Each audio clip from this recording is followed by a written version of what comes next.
The morning sun cast long shadows across the cobblestone courtyard as Captain Marcus Blackwood adjusted his ceremonial uniform for the last time. The gold braiding on his red jacket gleamed, and his tall black hat sat perfectly straight on his graying head. After 25 years of faithful service to the crown, today would mark his final duty as a royal guard. The palace buzzed with unusual activity. Dignitaries from 12 nations had arrived for the historic peace treaty signing, and security was tighter than Marcus had ever seen. Young guards patrolled every corner, their eyes sharp and alert. But Marcus felt a strange unease settling in his chest, something he couldn't quite name. Captain Blackwood called Lieutenant Sarah Chen, her voice cutting through the morning air. The ceremony begins in 30 minutes. Her Majesty requests your presence at the east entrance. Marcus nodded, his weathered hands straightening his white gloves. He had protected 3 generations of the royal family, survived to assassination, attempts, and countless protests. Today should have been a celebration of peace, yet something felt wrong as he walked toward his position. Marcus noticed a man in the crowd wearing a dark coat despite the warm weather. The stranger's eyes darted nervously and his right hand remained buried deep in his pocket. Years of training had taught Marcus to read people. Every instinct screamed danger. The crowd grew thicker as the Queen's motorcade approached. Children waved small flags while their parents held cameras high. The atmosphere should have been joyful, but Marcus felt the weight of responsibility pressing down on his shoulders like never before, standing at attention beside the palace steps. Marcus watched the Queen emerge from her vehicle. Her warm smile lit up the courtyard as she waved to her subjects. But in that moment, Marcus caught sight of the dark-coated man again, now positioned dangerously close to the royal walkway. The stranger's hand moved inside his coat, while Marcus saw the unmistakable outline of a weapon. Time seemed to slow as the man's intentions became crystal clear. The veteran guard knew that in seconds, everything would change forever. His heart pounded as he calculated distances and angles. The Queen continued her approach, completely unaware of the threat lurking just meters away. The crowd cheered louder, drowning out any chance of warning her verbally. Marcus had spent his entire career preparing for this exact moment, though he had prayed it would never come. Now, with retirement just hours away, he faced the ultimate test of his duty and courage. The weight of the crown's safety rested entirely on his shoulders. The stranger's hand began to emerge from his coat, and Marcus saw the glint of metal catching the sunlight. There was no time to call for backup, no time to hesitate. Everything he had trained for, everything he believed in, came down to this single moment that would define not just his legacy, but the fate of the monarchy itself. The gun emerged from the stranger's coat like a serpent striking from shadows. Marcus saw the man's finger move toward the trigger, his target clear and unwavering. The Queen, still smiling and waving, remained completely oblivious to the deadly threat aimed directly at her heart. Without hesitation, Marcus broke from his ceremonial position. His polished boots hit the cobblestones with determination as he moved between the gunman and his sovereign. The crowd gasped as they watched the distinguished guard abandon his post, confusion rippling through hundreds of onlookers. "Stop right there," Marcus commanded, his voice booming across the courtyard with the authority of a quarter-century of service. But the gunman's eyes held the cold determination of someone with nothing left to lose. The weapon swung toward Marcus instead, the black barrel pointing directly at his chest. At this range, there would be no surviving the shot. The veteran guard could see the madness in the assassin's eyes, could smell the acrid scent of fear and desperation that surrounded. Dangerous men, other guards finally noticed the commotion and began moving through the crowd, but they were too far away. Lieutenant Chen shouted orders into her radio, her voice urgent and sharp. The Queen's protection details started to react, but precious seconds had already slipped away. Marcus stood, perfectly still, his hands at his sides, his back straight as an arrow. 25 years of training had taught him that sudden movements could trigger an unstable attacker. Instead, he used his most powerful weapon, his voice. "Son," Marcus said quietly, his tone surprisingly gentle, despite the chaos erupting around them. "Whatever brought you here today, whatever pain you're carrying, this isn't the answer. I can see you're hurting. The gunman's hand trembled slightly, but the weapon remained trained on Marcus's chest. Sweat beaded on the stranger's forehead, and his breathing came in short, ragged bursts. Behind Marcus, he could hear the Queen's security team finally reaching her, their urgent voices mixing with the crowd's growing panic. "You don't understand," the gunman whispered, his voice barely audible above the commotion. "They destroyed everything. My family, my home, my life. She has to pay for what her government did." Marcus took a half-step closer, ignoring the way the gun barrel followed his movement. His weathered face showed no fear, only the calm compassion of a man who had seen too much suffering in his long career. "I've been where you are," Marcus said softly. "I've lost people too, good people who deserved better. But this path you're on, it only creates more pain, more loss. No family wouldn't want this for you." The crowd had begun to scatter, parents grabbing children and running for cover. Police sirens wailed in the distance, growing closer with each passing second. But in this small bubble of tension, only two men faced each other with the weight of life and death hanging between them. The gunman's resolve began to waver, tears mixing with sweat on his face. The weapon shook more violently in his grip, and Marcus knew that the next few moments would determine whether this day ended in tragedy or mercy. The gunman's story poured out in broken fragments between his tears. His name was David Chen, a farmer from the northern provinces whose land had been seized for a government development project. His wife had fallen ill from stress, and without the farm's income, they couldn't afford her medical treatments. She had died 3 months ago, leaving him alone with 2 young children who were now living with relatives. Marcus listened without moving, his heart aching for the man's pain while his mind calculated every possible outcome. The gun still pointed at his chest, but he could see the humanity returning to David's eyes. This wasn't a cold-blooded killer. This was a broken father who had lost everything and saw no other way to make his voice heard. "David," Marcus said gently, using the man's name to create connection. "I'm sorry about your wife. I lost my own son in the war 5 years ago. I know that emptiness, that rage that makes you want to strike out at the world." The sirens grew louder, and Marcus could see armed police taking positions at the courtyard's edges. Red laser dots danced across nearby walls as snipers found their marks. David's time was running out, but Marcus refused to let this end in more bloodshed. "Your children," Marcus continued, "they've already lost their mother. Don't make them lose their father too. They need you, David. They need you to find another way to fight for justice." David's hand began to shake violently, the gun wavering between Marcus and the ground. "But nothing will change," he sobbed. "People like us don't matter to them. We're just obstacles in their way." Behind the safety barriers, news cameras captured every moment of the standoff. The world watched as Captain Marcus Blackwood, in his final act of service, chose compassion over confrontation. His calm presence in the face of death would be replayed countless times, but those watching couldn't hear the gentle words that were slowly breaking through David's despair. "You matter," Marcus said firmly. "Your wife mattered. Your children matter. And what happened to your family that matters too. But killing innocent people won't bring her back or help your children heal." Lieutenant Chen appeared at the edge of Marcus's vision, her weapon drawn but lowered. She had a clear shot at David, but Marcus subtly shook his head. He could see the breakthrough coming in David's eyes, the moment when grief began to transform back into hope. "I don't know what else to do," David whispered, his voice breaking completely. "Give me the gun," Marcus said, extending his hand slowly. "Let me help you find a better way. Let me help you tell your story to people who can make a real difference. Your wife wouldn't want you to become a killer in her memory." The courtyard held its collective breath as David looked at the offered hand, then at the weapon in his own grip.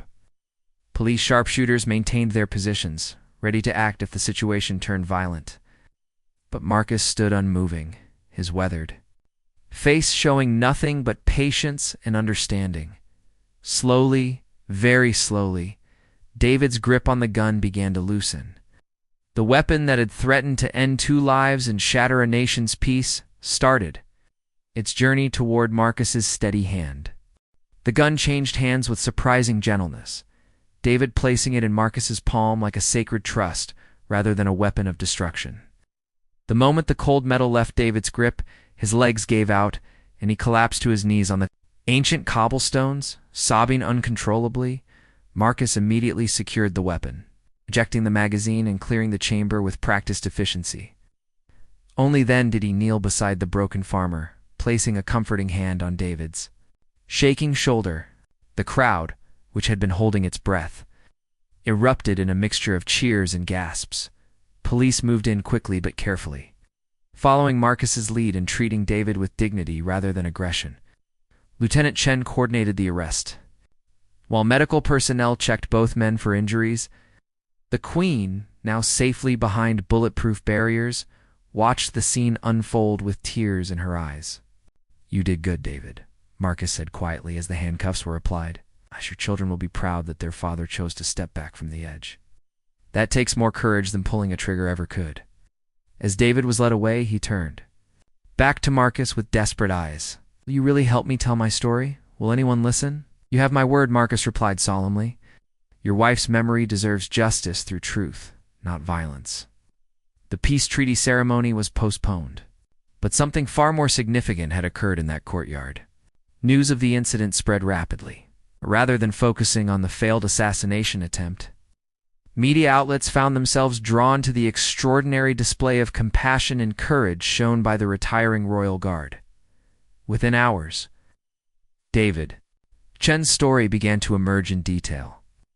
Investigative journalists, inspired by Marcus's promise, started digging into the land seizure cases in the northern provinces. What they found was a pattern of corruption and abuse that had destroyed dozens of farming families like David's. The Queen herself requested a private meeting with Marcus before his official retirement. In her private study, surrounded by portraits of previous monarchs, she struggled to find words adequate for what had transpired.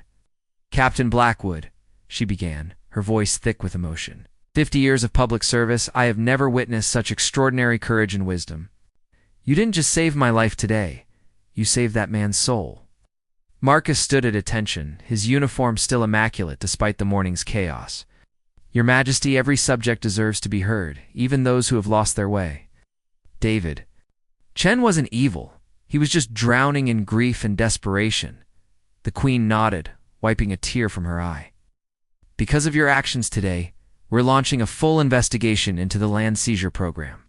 David's wife won't have died in vain if we can prevent other families from suffering the same fate." But the most remarkable thing was yet to come. As news of Marcus's compassionate handling of the crisis spread, something unprecedented began to happen. Letters poured into the palace from around the world, not just praising Marcus's bravery, but sharing similar stories of loss and desperation. People who had felt invisible and unheard suddenly saw hope in David Chen's story. His attempt at violence had failed, but his message of pain and injustice was finally being heard by those in power. The very outcome he had hoped to achieve through terrorism was happening because one man chose understanding over judgment.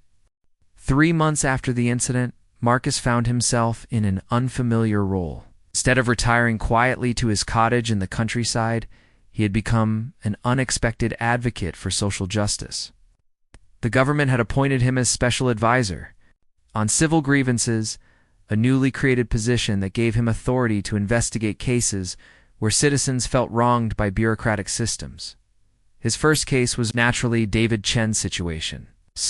Working with legal experts and social workers, Marcus uncovered a web of corruption in the northern provinces that stretched back decades.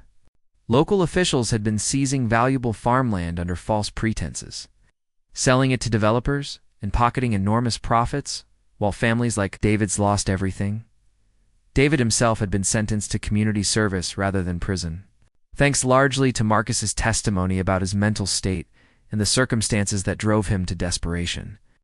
He now worked with Marcus's office, helping to identify other families who had been similarly victimized. "I never thought anyone would listen," David said during one of their weekly meetings. "My wife used to say that rich people's problems get solved, but poor people's problems just get ignored. She was wrong. Sometimes it just takes the right person to hear them." The investigation had already resulted in the arrest of 12 officials and the return of illegally seized land to over 40 families. More importantly, it had established a precedent that even the most powerless citizens deserved justice when they were wronged by their own government. Marcus's methods were unconventional but effective. Rather than relying solely on legal procedures, he spent time in communities, listening to people's stories and understanding their struggles. His weathered face and patient manner encouraged people to open up about problems they had been carrying in silence for years. The Queen watched these developments with fascination and growing respect. During their monthly briefings, she often marveled at how Marcus's compassionate approach to David Chen had opened doors that traditional law enforcement couldn't touch. "You've started something remarkable," she told him during one such meeting. "Applications to your office are coming from across the Commonwealth. People who felt voiceless now believe they can be heard." But the most profound change was in Marcus himself. For 25 years, he had protected the royal family with discipline and duty. Now he found purpose in protecting ordinary citizens from the very systems that were supposed to serve them. His military bearing remained, but it was softened by a deeper understanding of human suffering. Lieutenant Chen, who had been promoted to captain after the incident, often visited Marcus's new office. She watched her former commander with admiration as he transformed from a ceremonial guard into a champion for the forgotten and overlooked. "Sir," she said during one visit, "do you ever regret not just shooting David that day? It would have been justified, and certainly simpler." Marcus looked out his office window, where a group of farmers were waiting to tell him about water rights disputes that had been ignored for years. "Sarah," he said quietly, "any fool can pull a trigger. It takes wisdom to understand why someone reached for the gun in the first place." The ripple effects continued to spread. Other nations began implementing similar citizen advocacy programs inspired by the success of Marcus's approach. Law enforcement agencies sent officers to train with him, learning how to de-escalate situations through empathy rather than force. David's children, now living with their father again in a small apartment near the capital, sent Marcus's hand-drawn pictures every month. Their latest artwork showed him in his red uniform, but instead of standing guard at a palace, he was surrounded by smiling families holding hands. 2 years later, Marcus stood once again in the palace courtyard where everything had changed. But this time, he wasn't wearing his ceremonial red uniform. Instead, he wore a simple blue suit as he prepared to address a crowd of international delegates gathered for the first global conference on compassionate justice. David Chen stood beside him. No longer the desperate man who had pointed a gun at a royal guard, but a confident advocate who now headed the Northern Province's Recovery Foundation. Together, they had helped restore land and livelihoods to over 200 families. While the corruption investigation had led to fundamental reforms in government land policies, when I first met Captain Blackwood, David addressed the crowd. His voice steady and strong. I was drowning in grief and anger. I thought violence was my only voice. He taught me that the most powerful weapon isn't a gun, it's the courage to listen to someone else's pain and respond with compassion instead of judgment. The audience included police chiefs, government officials, and social workers from 37 countries, all eager to learn from the remarkable transformation that had begun with one man's refusal to respond to threat with threat. Marcus took the podium, his weathered hands gripping the edges as he looked out at faces hungry for solutions to age-old problems.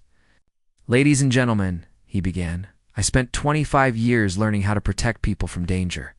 But that day in this courtyard, I learned something far more valuable: how to protect people from despair." The Queen sat in the front row, her eyes bright with pride as she listened to the man who had saved not just her life, but countless others through his example. The special advisor program he had pioneered was now being implemented across the Commonwealth, with similar results everywhere it was tried. David Chen didn't need to be stopped that day, Marcus continued. He needed to be heard. Every person who turns to violence out of desperation is sending the same message. They feel invisible, ignored, and powerless. When we respond with force, we confirm their worst fears. When we respond with understanding, we give them hope. In the audience, Lieutenant Sarah Chen, now Colonel Chen, and head of the Royal Protection Unit, wiped tears from her eyes. She had watched her mentor transform from a ceremonial guard into a global advocate. Never losing his dignity or his dedication to service, the conference would go on to establish the Marcus Blackwood Protocol, a set of guidelines for law enforcement and government agencies on how to address grievances before they escalated into violence. Training programs were developed, and an international network of citizen advocates was established. But for Marcus, the true measure of success wasn't in policies or procedures. It was in the letters he received every week from people whose lives had been touched by compassion rather than force. Former prisoners who had been given second chances, families reunited with seized property, and young officers who chose de-escalation over confrontation. As the conference ended and delegates began planning how to implement these lessons in their own countries, Marcus walked quietly through the palace gardens. At a small memorial bench dedicated to David's wife and other victims of government negligence, he found David teaching his 2 children how to plant flowers. "Uncle Marcus," children called out, running to hug the man who had become like family to them. "Look what we're planting for Mama." Marcus knelt beside them, his formal suit getting dirty as he helped small hands place seeds in rich soil. "Your mother would be very proud," he told them softly. "She would be proud of your father for choosing love over anger, and proud of you for helping other families like ours." As the sun set over the palace, casting golden light across the courtyard where it all began, Marcus realized that his real service to the crown had never been about standing guard at ceremonies or protecting against external threats. It had always been about protecting the heart of what made a nation great, the belief that every citizen mattered, every voice deserved to be heard. And that compassion was the strongest foundation for lasting peace. The Royal Guard had never flinched when faced with a gun, but more importantly, he had never flinched when faced with human pain. In choosing to see the man behind the weapon, he had changed not just 2 lives, but the very way society approached justice and mercy. The crowd that had watched that day might have expected a story about courage under fire. Instead, they witnessed something far more rare and precious: the courage to choose understanding over fear and hope over despair.